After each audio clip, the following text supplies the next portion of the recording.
The chamber was not built for humans. Its ceiling curved high above like the inside of a living creature, layered with dark crystal that reflected light in slow, breathing pulses.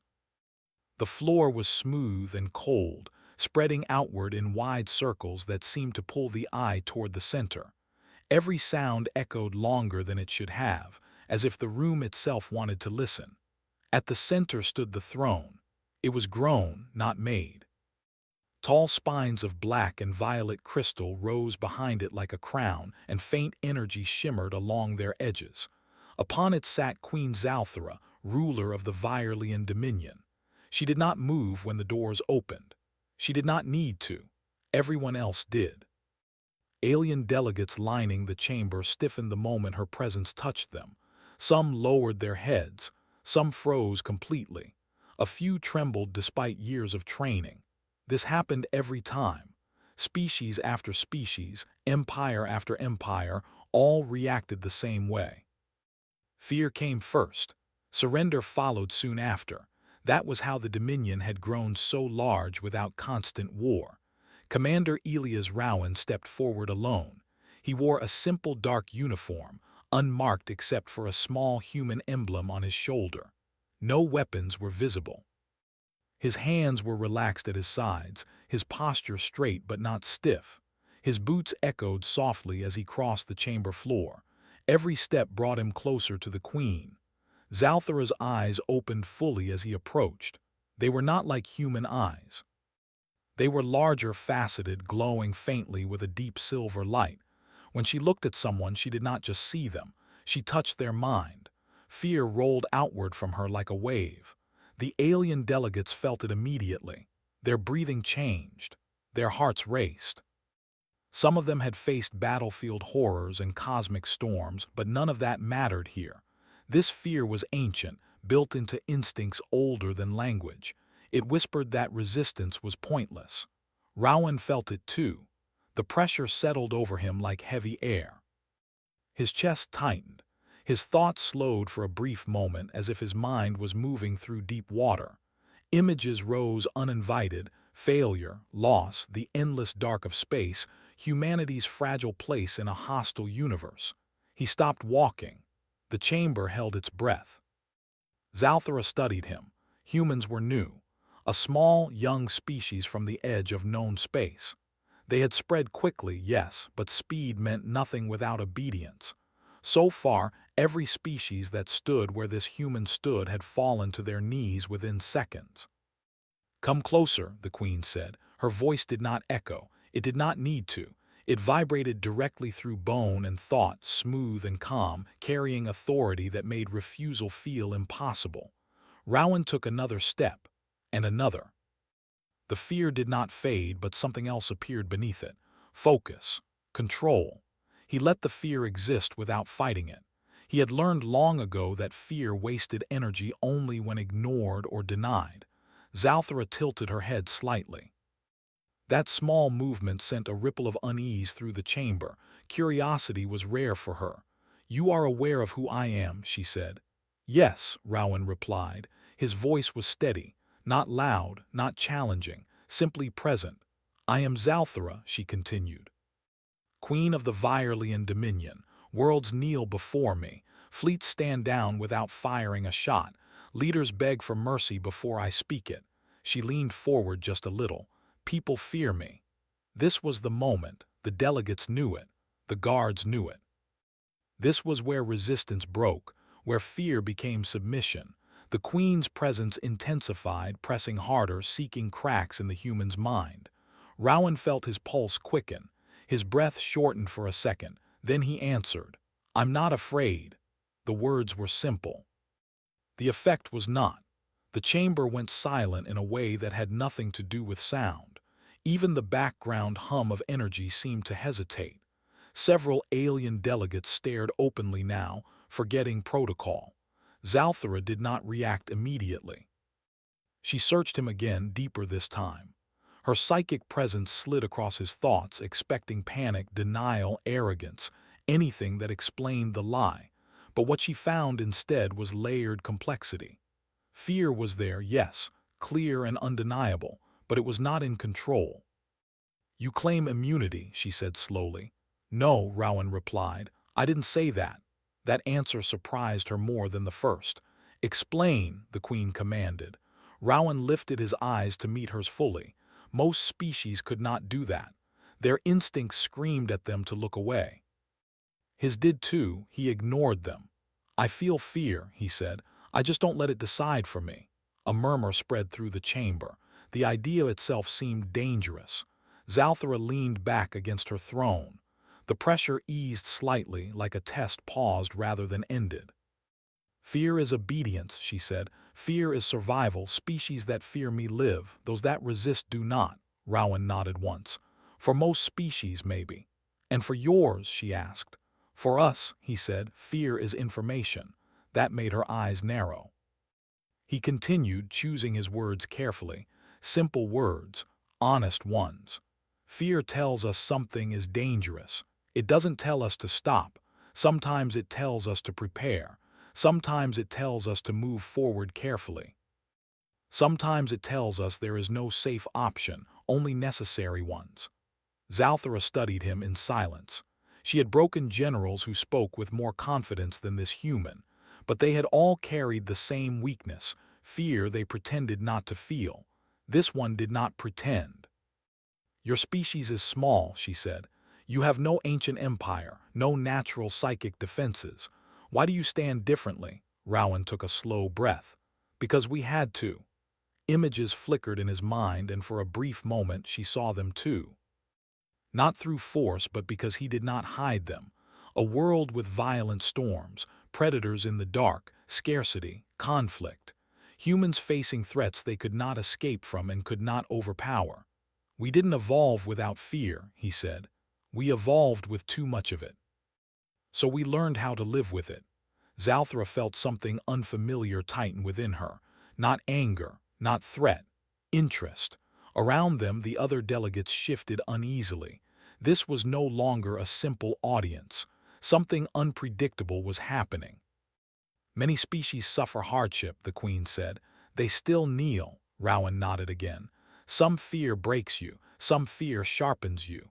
Humans learned the difference late, but we learned it well." The Queen rose from her throne. The movement was slow, deliberate. Energy flared faintly along her form, and the chamber darkened slightly as if responding to her will. The fear surged again, stronger than before. Several delegates collapsed to one knee. Rowan did not move. His heart pounded now. His muscles tensed. Every instinct screamed at him to retreat. He stayed. Zalthara stepped down from the throne and walked toward him. Each step carried power. The distance between them closed. "You are brave," she said. "No," Rowan replied quietly. "I'm just here." That answer made her pause. She stood directly before him now, close enough that he could see the fine patterns along her skin shifting like slow constellations, close enough that her presence filled his awareness completely. "If I wished," she said, "I could shatter your resolve, end your mission, end your species' hope of standing alone." "I know," Rowan said. "And yet you came," she said. "Yes." "Why?" Rowan held her gaze. "Because fear already ruled our history once. We won't let it rule our future." The Queen searched him one last time, deep, careful. She found no lie. No hidden challenge. No secret weapon. Only choice. Slowly she straightened. "You may stand," she said. He already was.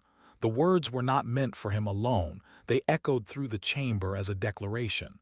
The fear receded just enough for others to breathe again.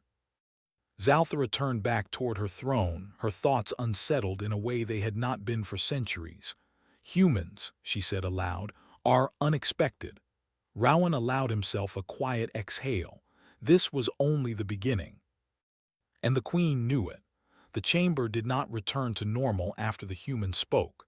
It could not. The alien delegates tried to settle back into stillness, but their eyes kept sliding toward Commander Elias Rowan like they were watching a fire that might spread. The guards along the walls stood straighter than before, hands near their weapons even though no threat had been declared. Fear still lived in the air, but it had changed shape. It was no longer only fear of the Queen. It was also fear of what the human meant. Queen Zalthara sat again on her throne, but she did not lean into it like a ruler satisfied. Her posture was careful, thoughtful, as if she was watching a puzzle form itself in front of her. Rowan remained where he was, a respectful distance from the throne. He kept his hands visible, palms relaxed. His face was calm, but his body still held tension. He did not pretend otherwise. He was not here to impress with confidence. He was here to survive the conversation. A soft chime sounded from the floor. A ring of light rose around Rowan's boots for a moment, then faded. It was a scan. He felt it like a slight warmth moving up his legs. One of the Queen's attendants, a tall Virelian with smooth armor plates and a narrow face, stepped forward. Its eyes were black, reflective, unreadable. "The Queen requests verification," it said. Rowan knew what that meant. It was not a request, it was a test. He gave a small nod. "Proceed." The attendant raised one hand. A thin beam of pale light touched Rowan's forehead for a second.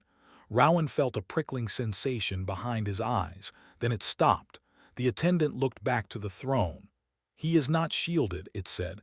"No device, no external dampening field."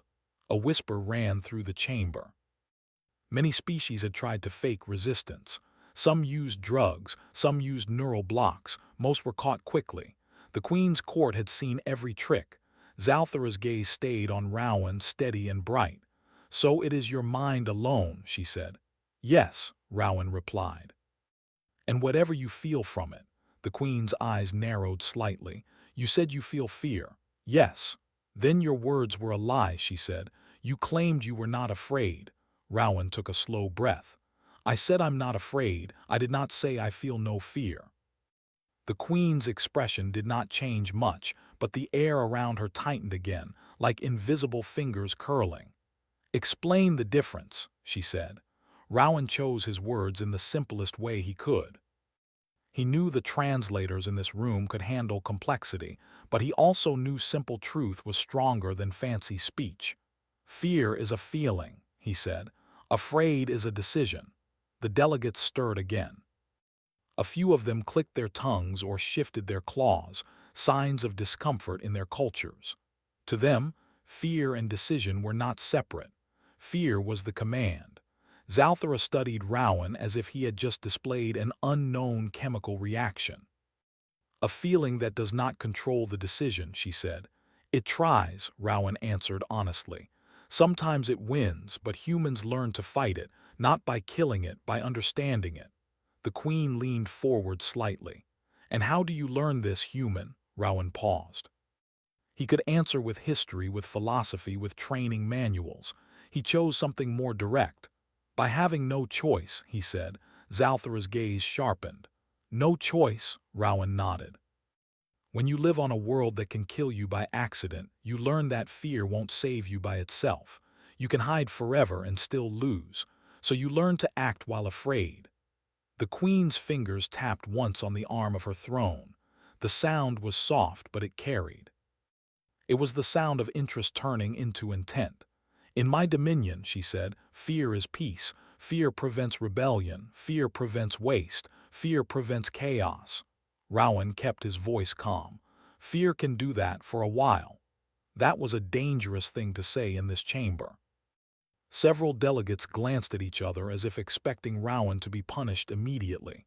A few guards shifted their stance. Zalthara did not order his death. She did not even sound offended. She simply asked, "And then?" Rowan met her eyes. "Then fear becomes a cage. People either break inside it or they learn how to pick the lock." Silence again. This time it was deeper. The Queen's court had heard many speeches. They had heard flattery, threats, prayers. They rarely heard someone speak to the Queen as if she was a force of nature that could be studied. Zalthara rose her hand slightly. At once, the chamber changed. The floor's circular patterns glowed faintly, like veins filling with light. A low hum formed in the walls. The delegates stiffened, some backed away without realizing it. Rowan felt it too. His skin prickled. The weight in his chest returned stronger. A mental pressure pressed at the edges of his thoughts, testing for weakness. Zalthara's voice came smoothly. "There are stories," she said, "that humans are fragile, that their bodies are weak, that their world is gentle compared to the harsh worlds of older species." Her eyes stayed on him. "Tell me those stories are wrong." Rowan swallowed. His mouth was dry now. But he did not step back. "Some of them are wrong," he said. "Some are right." The Queen's gaze did not move. Which ones are right? Rowan knew this mattered, not just for him, for Earth. If the Queen decided humanity was a threat, the Dominion could crush them. If she decided humanity was valuable, she could also swallow them politely. Either way, this conversation might decide the shape of human history. "Our bodies are not the strongest," Rowan said. "We don't have claws like some. We don't have thick armor skin. We can be hurt easily." The attendants watched him closely, like hunters listening for a lie. "But we are adaptable," Rowan continued, "and stubborn, and we learn fast when we're scared." Zalthara's aura pressed harder, as if she wanted to see what stubborn looked like under pressure. Rowan's mind flashed again, memories, not chosen, slipping through the cracks. The Queen felt them touch her senses like sparks. She saw a human child running in heavy rain, laughing and crying at the same time. She saw a city shaking under an earthquake, humans pulling strangers from rubble with bleeding hands. She saw a black ocean under a storm, a small boat fighting a wave that looked like a wall. She saw humans standing in a line with helmets and shields as something exploded nearby and still stepping forward. The images were not heroic in the way alien propaganda was heroic. They were messy, real, humans afraid, exhausted, desperate, and still moving. Zalthara's fingers tightened slightly. Her face remained calm, but something shifted in her eyes. She had ruled for a long time. She had seen fear in every shape, but this fear was not submission. It was fuel. "Your species survives by pain," she said softly. Rowan shook his head. "We survive by refusing to stop." The Queen's gaze deepened. "Refusing," she repeated, tasting the word. "A simple act, yet rare." A sharp voice broke from the delegate's line. It belonged to a tall, armored envoy from a conquered sector, a reptilian species with jagged horns and a heavy jaw. His translator rendered his words into smooth sound, but anger still came through. "This is deception," the envoy snapped. "No mind stands before the Queen. The human is drugged or trained with illegal methods." Rowan did not turn to look at him. He kept his eyes on Zalthara. He had learned in diplomacy that looking away at the wrong moment could invite control. The Queen did not look at the envoy either. Her voice stayed calm. "You speak without permission." The envoy stiffened but continued, too afraid to stop now. "We have surrendered worlds because the Queen's presence cannot be resisted. If this human resists, it changes everything. That cannot be allowed." The Queen's eyes finally shifted toward the envoy. The fear in the chamber spiked like lightning. The envoy's legs shook. Still, pride held him upright. Zalthara spoke one quiet sentence. "Kneel." The envoy's body obeyed before his mind could argue. He dropped to his knees, trembling, hands pressed to the floor. His eyes wide, ashamed, furious, helpless. The Queen turned her gaze back to Rowan, and the pressure eased for everyone else. The message was clear. Her control remained absolute, except perhaps over one human. Rowan's face stayed still, but inside, relief and caution twisted together. The Queen had proven something to her court. She had also proven something to him. She could crush others easily. She was not weak. She was choosing not to crush him. "Human," she said, "you have created unrest by existing." Rowan replied carefully, "I didn't come to cause unrest." "Yet you did," she said, "so now I must know what you are." Rowan nodded slightly. "Ask." Zalthara stood again. She stepped down from her throne and walked slowly along the circle line in the floor like a predator pacing. Her voice stayed even. "Where does your strength come from?" she asked. Rowan answered with simple honesty. "From problems." Zalthara stopped. "That is not an answer." Rowan held her gaze. It is. We had many problems, too many. We fought each other. We nearly destroyed ourselves. We learned, not perfectly, not quickly, but we learned. The Queen's eyes narrowed. You admit to near destruction. Yes, Rowan said. We're not proud of it. But it taught us something. What? She asked. Rowan's voice softened. That we can survive our own worst ideas, and we can change. The Queen's expression remained controlled, but in her mind that was a strange idea. Most species had a nature they could not escape. Humans spoke as if they could rewrite themselves. Zalthara resumed pacing. You claim your fear does not rule you, she said. Yet fear rules everything living. It is the base of survival. Even you admit it exists within you. Yes, Rowan said. Then why does my fear not bend you? She asked. Rowan thought of the simplest answer that was still true. Because you're not the first thing we've been afraid of. Zalthara stopped again. The words hung in the air like a blade that was not raised but visible. You have faced worse than me, she said, voice quiet. Rowan did not insult her by agreeing too quickly. He chose his words with respect. We have faced things that didn't care who we were, he said. Storms, disease, hunger, space itself, and also ourselves. Zalthara studied him. And you survived. We did, Rowan said. A faint ripple ran through the delegates. Some of them were thinking of their own worlds, their own wars, their own collapse under the Dominion. Many of them had feared the Queen more than they had feared anything else. Now they were forced to imagine a species that had lived with constant danger and still kept walking forward. Zalthara looked up at the ceiling as if she could see the galaxy through it.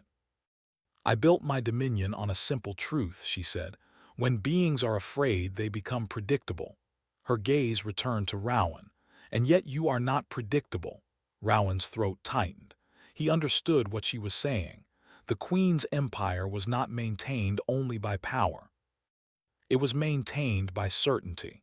If humans could not be controlled through fear, then humans were an unknown variable in her system. Unknown variables did not survive long in an empire. Rowan kept his voice steady. We can be predictable. We like comfort. We like safety.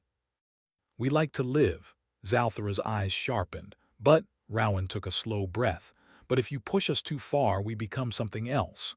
A chill moved through the chamber. Even some guards looked uneasy now. Zalthara's voice stayed calm. Describe it. Rowan didn't want to sound like a threat, but pretending harmlessness would be a lie and she would sense it. We become inventive, he said. We become united. Sometimes we become reckless. Sometimes we sacrifice things that should not be sacrificed, not because we want to die. Because we don't want to kneel. The Queen watched him for a long moment. Her aura pressed lightly, not to break him, but to taste the truth. It was there. She turned slightly as if addressing the chamber. You hear him, she said. He admits his species is dangerous. The delegates remained silent because no one dared speak.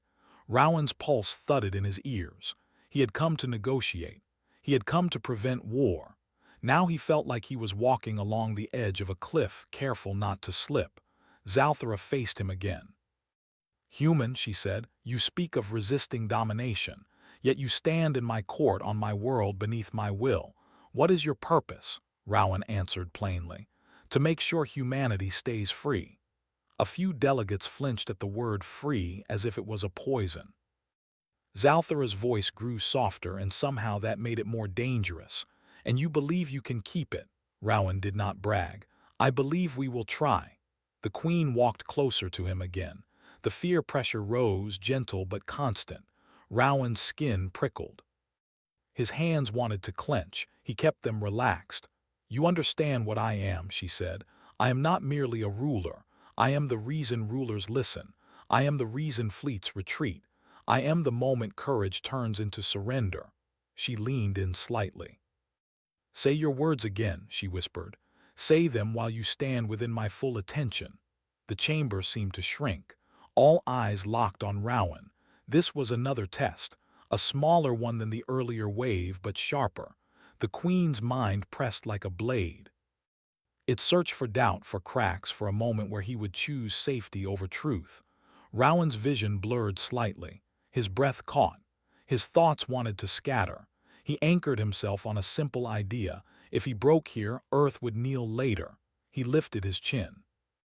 "I'm not afraid," he said again. His voice shook just a little this time, not enough to be weakness, enough to be real. Something passed across Zalthara's face. A tiny change, not quite a smile, not quite surprise, recognition. In that instant, she understood something about humans that no report could fully explain. They did not win by being calm. They won by moving through fear, not around it. The queen straightened. She raised her hand and the chamber's light shifted again. The circular floor patterns brightened and formed a narrow path that extended from Rowan's position to a side doorway hidden in the wall. The doorway opened silently. Beyond it was darkness and faint blue light. Several attendants stepped forward as if to block the way, but the queen's gaze stopped them. She spoke one word. "Wait." They froze. Rowan's heart beat faster. He did not know what waited beyond that door. But he sensed that the next step would decide whether this meeting became a treaty or a cage. Zalthara looked at him like a scientist looking at a rare element. "You will come with me," she said. "To where?" Rowan asked. "Somewhere private," she replied. "Somewhere without an audience, without your fear feeding others, without their fear feeding you." Rowan kept his tone respectful. "Is that an order?" The queen's eyes gleamed. "Yes," Rowan nodded once. "Then I will come." The queen turned toward the doorway, her long cloak-like armor shifting as she moved. At the threshold, she paused and glanced back at the chamber. Her court remained silent, still recovering. Even the envoy she had forced to kneel stayed pressed to the floor, trembling. Zalthara spoke to them without raising her voice. "No one follows." Then she walked through the doorway. Rowan followed. As soon as he crossed the threshold, the door closed behind him with a soft, final sound. The corridor beyond was narrow and smooth, lined with dim lights that pulsed slowly. The air felt different here, less heavy. The queen's fear aura was still present but muted, controlled. She walked ahead of him, not looking back, and yet he knew she was aware of every breath he took. Finally, she stopped at another sealed door. This one was not decorated. It was plain, almost human in its simplicity. She placed her hand against it. The door opened. Inside was a small chamber with no throne, no delegates, no guards. Only two chairs grown from the same black crystal, facing each other at a respectful distance. Between them, a low table held a single object, a thin, clear sphere that floated half an inch above its surface. Rowan stepped inside cautiously. Zalthara entered after him and let the door close. For the first time since he arrived, they were alone. The queen gestured toward one of the chairs. "Sit." Rowan sat. The crystal was cold at first, then warmed slightly, adjusting to his body. Zalthara sat opposite him. In this smaller space, her presence felt sharper, like the tip of a needle rather than a wave. It focused directly on him. She pointed toward the floating sphere. Rowan looked at it. "What is that?" "A truth lens," she said. "It listens to the shape of intention, not words, not translation, intention." Rowan's mouth went dry again. "So if I lie, it will know," she finished. Rowan nodded. He had expected tests. He had not expected this one. Zalthara leaned forward slightly. "Now," she said softly, "I will ask you again." The sphere pulsed once as if waking. The queen's eyes locked on his. "Human," she said, "why are you truly not afraid of me?" Rowan felt the pressure return, careful and direct. He stared at the sphere, then at the queen. And he answered with the most honest thing he had. "Because," he said, voice quiet, "I think you are lonely." The floating sphere pulsed brighter. Zalthara did not move, but for the first time her expression cracked, just slightly, like ice shifting under stress. Rowan knew then that he had stepped into something far more dangerous than fear. He had stepped into the queen's real weakness. And she was impressed. The room stayed silent after the human spoke. The floating sphere between them glowed softly, its light steady. It did not flash red. It did not darken. It remained calm, which meant the words spoken had matched the intention behind them. Queen Zalthara did not react at first. Her posture remained straight, composed, regal. But inside her mind, something shifted. It was not anger. It was not fear. It was a quiet disturbance, like a deep current moving under still water. Lonely. No one had ever used that word for her. Across the table, Commander Elias Rowan felt his pulse racing. He did not regret the answer, but he understood the risk. He had stepped beyond politics, beyond power, into something personal. With most rulers, that was a mistake. With the Queen of the Dominion, it could be fatal. The sphere pulsed once more, slow and even. Zalthara finally leaned back slightly. "That is a strange conclusion," she said. Rowan kept his voice gentle. "It's not an insult." She studied him closely now, not with the weight of fear, but with sharp attention. "Explain," she said. Rowan nodded. "You rule through fear because it works. It keeps order. It keeps you in control, but fear also creates distance. No one speaks honestly to you. No one stands beside you. They stand below you." Zalthara's eyes narrowed just a fraction. "You believe I desire companionship." Rowan chose his words carefully. "I think every thinking being wants to be understood, even if they pretend otherwise." The Queen was silent again. The sphere remained steady. She stood. The sudden movement made Rowan tense, but he stayed seated, forcing himself not to react. Zalthara walked slowly around the table, her steps quiet. The room felt smaller with her moving so close. "You are bold," she said, "or careless." "Sometimes those look the same," Rowan replied. She stopped beside him, close enough that he could feel the faint warmth from her presence. "You think you see me clearly," she said. "No," Rowan said honestly. "I think I see part of you." The Queen considered this. Then she moved away and returned to her chair, sitting again. The pressure in the room shifted, not weaker but more focused. "Humans are dangerous," she said calmly. "Not because of strength, because of perception." Rowan nodded. "We tend to look at things sideways." Zalthara tapped one long finger against the table. "You believe I am lonely because I inspire fear. You believe fear isolates me." "Yes," Rowan said. "And yet," she continued, "fear has given me an empire. Fear has stopped wars before they began. Fear has saved more lives than open conflict ever would." Rowan did not argue that. "I believe you." The Queen's eyes flicked to him. "You believe me?" "Yes," he said. "Fear can be efficient." "Then why speak against it?" she asked. Rowan took a breath. "Because efficiency isn't the same as stability." Zalthara leaned forward slightly. "Explain." Rowan folded his hands loosely in his lap. "Fear works until it doesn't. People obey while they believe resistance is pointless. But the moment they see proof that fear can be endured, everything changes." The Queen's gaze sharpened. "You are that proof." Rowan met her eyes. "That's why I came." Silence stretched between them. The sphere hummed softly, listening. Zalthara stood again, this time moving toward the far wall. A section of it shifted and opened, revealing a wide window of transparent crystal. Beyond it lay space, dotted with stars and the faint glow of distant structures. The capital world of the Dominion stretched below, vast and orderly. "Do you know how many species exist under my rule?" she asked, looking out at the stars.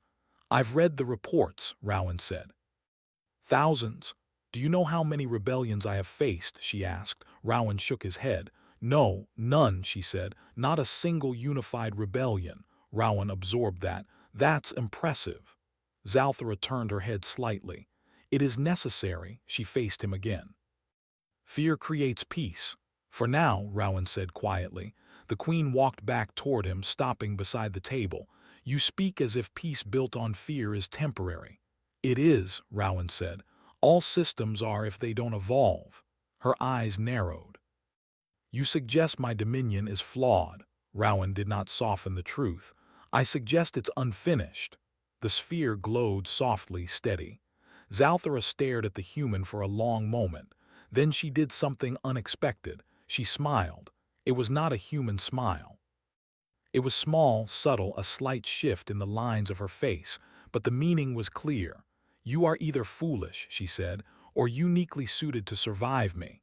Rowan allowed himself a small breath. "I'm hoping for the second one." Zalthara returned to her seat. "Humans fascinate me," she said. "You are weak individually, fragile, short-lived, and yet you speak to me as if you are not prey." Rowan answered simply. "We learn not to think of ourselves that way." "Prey that learn to refuse," she said. "Yes," Rowan said. The Queen gestured toward the sphere. "This device reads intention, not thought, not memory, intention." Rowan nodded. "I will ask you something," she said. "If you lie, it will know. If you hesitate, I will know." Rowan straightened slightly. "I understand." "Good," she said. "Tell me this." She leaned forward, her eyes locking onto his. "If fear no longer works on humans, what do you replace it with?" The question was sharp, dangerous. It cut to the heart of power itself. Rowan did not answer right away. He did not need to rush. The sphere waited.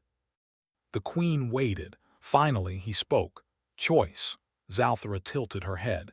"Explain." "You give people a reason to stand with you," Rowan said. "Not because they're afraid of what you'll do if they don't, but because they believe it's better than standing alone."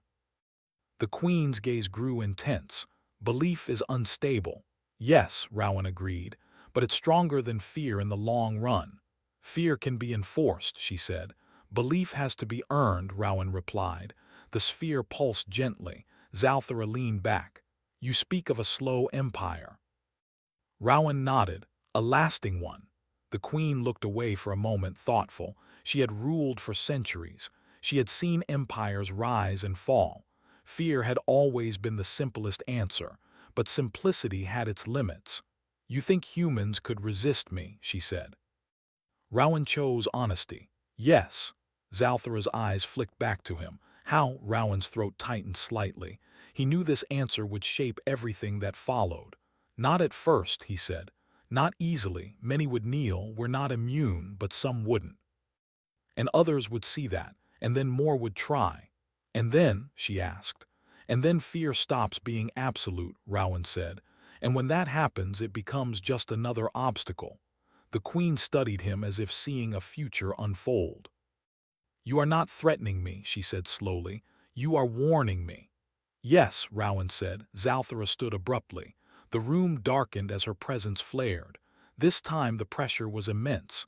It slammed into Rowan like a wall, his breath caught, his vision dimmed. Every instinct screamed danger. This was not curiosity. This was the Queen's full attention. Rowan's hands clenched despite his effort. His jaw tightened. Sweat formed on his brow. His mind felt like it was being pressed from all sides, squeezed for weakness. The sphere flared brighter, reacting to the intensity. Zalthara's voice echoed in the room, layered and powerful. "Stand." Rowan forced his legs to move. The chair scraped softly as he rose. His knees trembled. He did not fall. "Do not look away," she commanded. Rowan lifted his eyes, meeting hers through the haze of pressure. "This," she said, "is what has broken worlds." The pressure increased. Rowan's thoughts fragmented. Images flooded him, Earth from orbit, small and blue, human cities, his family, his people. The fragile line between survival and extinction. Fear surged, raw and overwhelming. He almost broke, almost.